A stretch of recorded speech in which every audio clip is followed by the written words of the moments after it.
Previously on Chocolate Friends.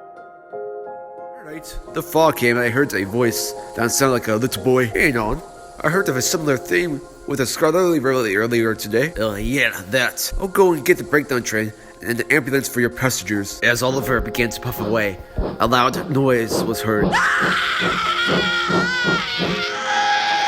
Oliver slammed his brakes.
Next morning, Percy, Doug, and Donald were at the works after being recovered from both accidents on the Ffarquhar and Little Western branchlines. So, what's happened with you two? Young Doug couldn't see me, and we collided into each other. I see. Well, there was fog and that dead body. A dead body?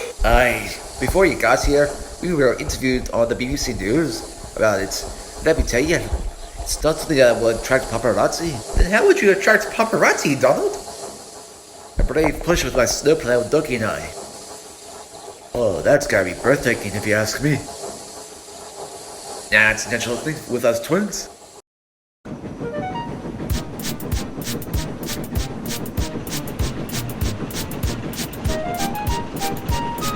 Later that morning, James had arrived to take the goods train to Bear for this. Normally, Bear would be doing this, but was covering for Donald on the Little Western, while Sheffield was covering for Duck.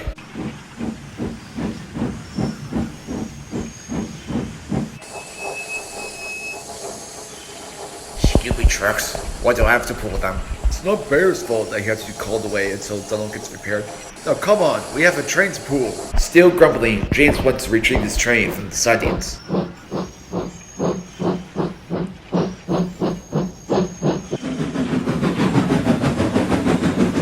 now it's going to rain soon. Oh, great. What's the matter, James? Afraid of the rain? That's Henry's job to be afraid. Well. Someone sensitive. Says the engine who's lazy and can't move his own wheels, top around the yard, while letting Stanley, Diesel, and Iris do all the work. Well, you've been saved by the whistle from the guard. Go suck it with their laziness lies, Dennis.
James arrived at Timoth Yard to collect some ballast hoppers to be attached to his train, that were to head off to the main line.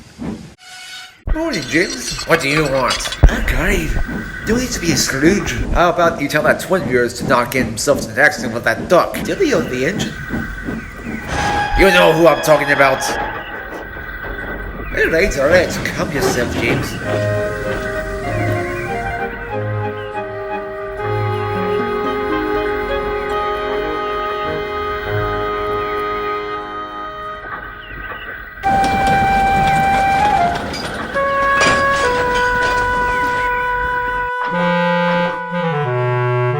Fine, I will, but I will not let this one slip. James straightened the train out to the yard.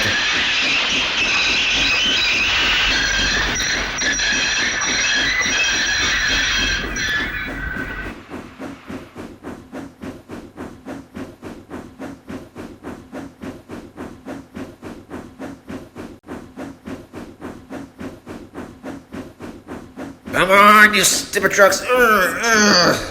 I want to get this done already.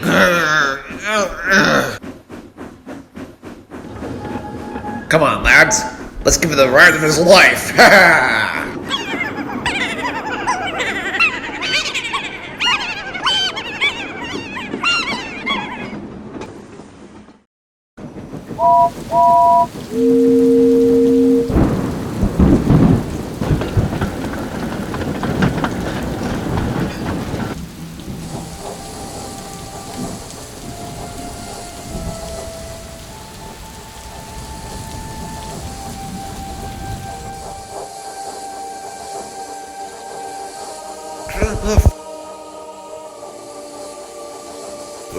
What's happened? You don't remember? Damn it, Falcon, the last thing I remembered was derailing off the rails due to a rock on the line, skidding onto the road after crossing that Karen. Hugh stopped to see if I was alright, and then went to get help. My driver found a white, blood-stained t-shirt that had the initials LT. After that, I passed out unconsciously. I was the one that rescued you and brought you here. And wait, who's taking Gertrude Millicent? Reneus. See. At least the passengers will be in good hands with them. Hold on, is that James? Well, blimey.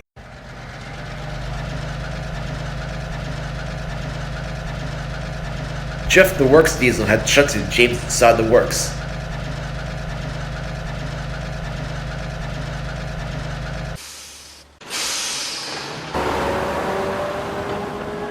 Don't worry, James. We'll find out that skeleton's identity that you hit after the trucks crashed us into that same field you crashed on your first day. What skeleton? Well, I crashed on the rails due to some stupid trucks, and I hit a body.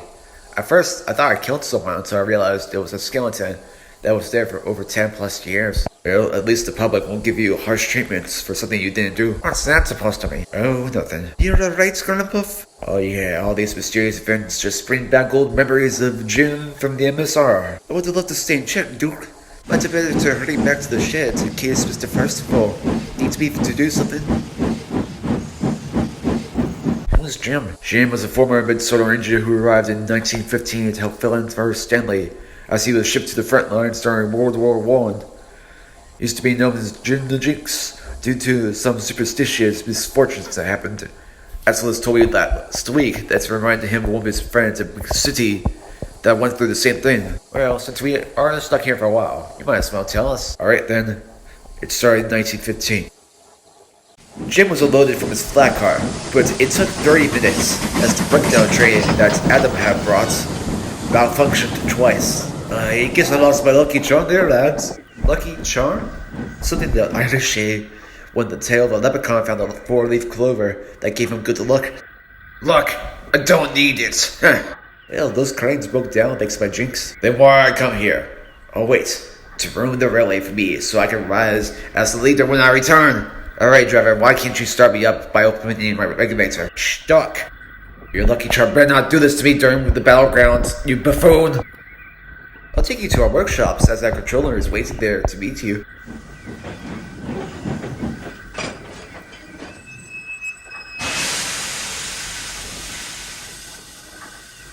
Not too hurted, buddy.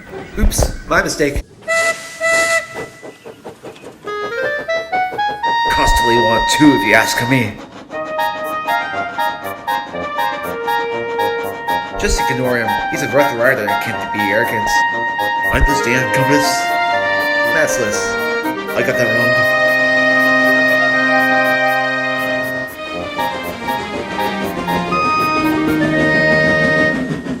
Atlas shut Jim inside the workshop to be looked over. Our manager is a nice fellow who respects engines. Glad to hear. I'll see you around. I'm to head up to the ballast mine at Smarthway. Just then a slate truck broke to pieces, and a pile of slates formed on the tracks. Oh my god! They killed Kitty! You bastard! Oh, bother. Oh, great. I knew something like this would happen. Has this happened on your old railway? Aye. But I'm Jinxed. My previous owner didn't want me as soon as your controller purchased me. My owner was so grateful that I would be gone. I used to be called Jim the Jinx, as I would jinx my over the line, which led to it being closed. I'm sorry. Still your fault. Hopefully this doesn't affect my performance here. Manager came to see Jim. Oh, you must be Jim. It's a pleasure to meet you. Aye, same here, sir. As soon as the workmen are done expecting you, and are good to go, then I want you to take a train of empty slate trucks to Casney and Holland, as a big order of slates is needed. Yes, sir. Speaking of slate, what the hell happened over there? Probably some rotten wood and rusty frames. Unserviceable before it came. Don't tell the other trucks that. Bad for discipline. Hey, he said what? He said it's bad for discipline. Oh, pay him out. Yeah, on the hill after Arlesdale. After being expected, Jim coupled up to the slate trucks. Hey, you bump us too hard. Sorry. Man, you'll jinx up the railway to its closure. Hey, that's not funny. I honestly thought that was funny. Jim, thinking that the guard blew his whistle, set off with only half of his trucks. Jim, stop! You only have half of your train.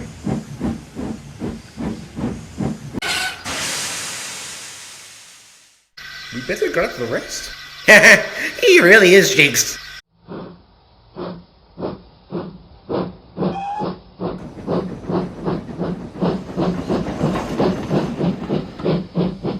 Jim soon had the train reattached with a new coupling for the broken one.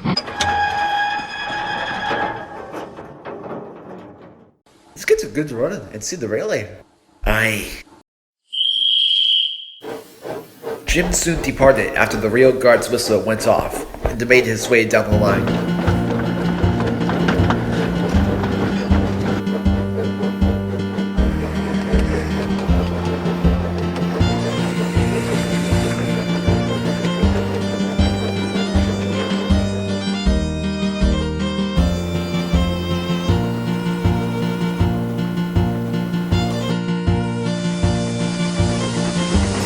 Jim rasped past the engine sheds and stationed towards the hill.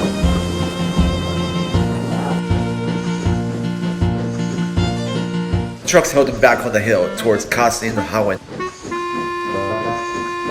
Stupid trucks. Come on, Jim, we can beat them. Hold back! Hold back! Just then a whistle sounded in the air. And the trucks decoupled. Alright, this wasn't part of the plan. Yeah, just go with it. The trucks rattled down the hill. We better get them. Duke was waiting in Arsdale when he saw the runaway train of slate trucks. Someone switched the points! Unfortunately, the points were jammed in place. But while the brake van was coupled and went the other way, the slate trucks crashed into Duke. When Duke opened his eyes, he found himself covered in a pile of slate trucks. Broken trucks were everywhere except for the first two trucks at the front of the train survived the impact. Alright, Sonny, can't wait to see how this Irish green weirdo deals with this. I honestly don't feel sorry for the little Sophia. Who the devil's responsible for this?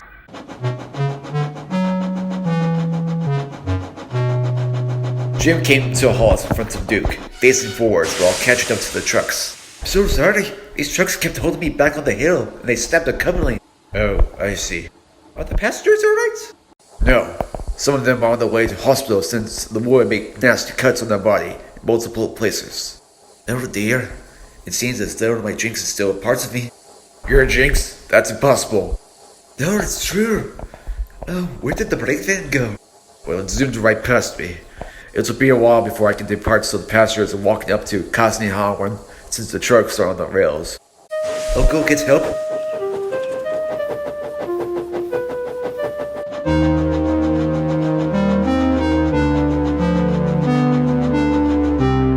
The brake van had stopped on the loop outside of Arlesdale Green, and it was convenient, as Falcon had arrived with the MSR's Express after the brake van had stopped. Later that night, the manager came to see his engines. Now I know that today's accident wasn't your fault, Jim, but I don't think that you are ready for trucks quite yet. Something about this jinx? So instead, I want you to double-head the Express with Duke. But sir! But what, Falcon? I'm lost to take the Express tomorrow. I know, which is why you'll do the goods tomorrow. With that, the manager left for the night. It's your fault. If you haven't jinxed us, maybe none of this would have happened. You at least kept them in line till the hill. Atos, why don't you shove a pole down your funnel? Excuse me, how about you respect my authority? Wait, what? Enough, both of you. Falcon, I'm ashamed of your behavior. But let's just get some sleep forgets all about this. Poof. Easy for you to say. Falcon, care to share your thoughts? Nothing, Grandpa. Soon the engines fell to sleep, except for Jim, as he was worried about tomorrow. The next morning, Duke backed up onto the Express and could see Falcon attached to a train that was being loaded with crates for the slate quarry. You can't blame someone for a silly mishap. A silly mishap?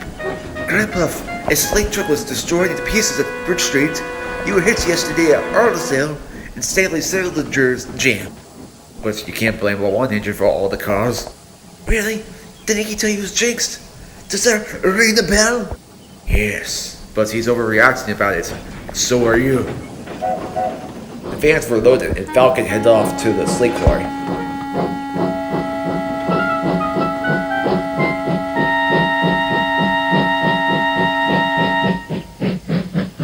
Don't jinx the Express, otherwise you'll close this railway at a stretch.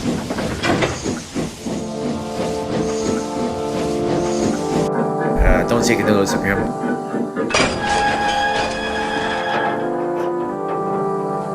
What was if I jinxed the railway, or caused another mishap today?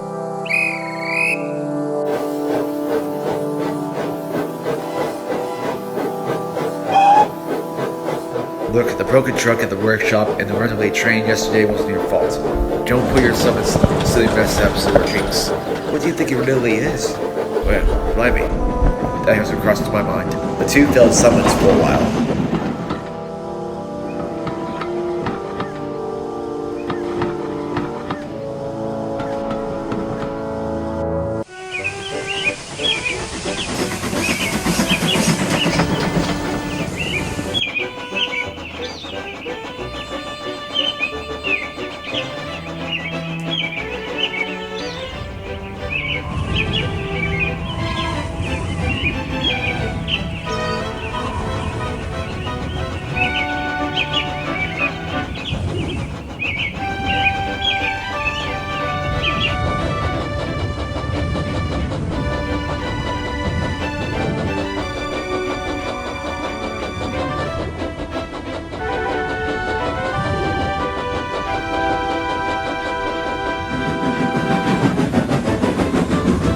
Duke and Jim were waiting at Ffarquhar with the Express for the guard's whistle. So the rest of the way goes up the mountain to the two stations before descending downhill to the last one? Of course, although you need to keep good lookouts. As for Stanley and I did fine with this terrain, but oh boy did Falcon did not. He didn't pay any attention on the first try and almost tumbled off the edge. Oh my!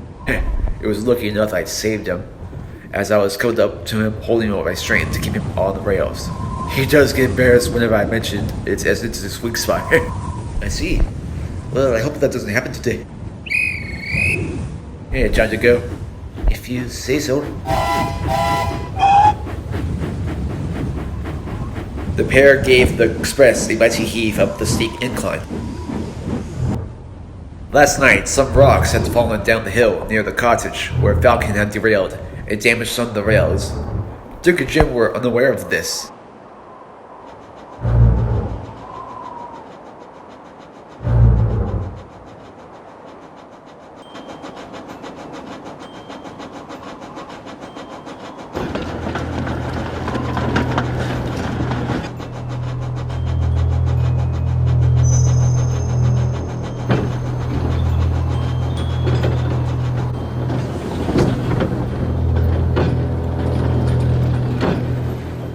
Some elevation. Keep your eyes on the rails, youngster. Unfortunately, it's happened. One moment, Jim was on the rails. The next, he was dangling off the edge of the cliffside where the cottage was. Lord, help me, Duke. Duke's wheels were locked firmly as he held on. I got you. Don't want me to stay here to end like this. Hang on. I'm holding my strength. Oh crap, the coupling came loose. No. Well, at least my jinx has come to an end, and I can be free from it. No!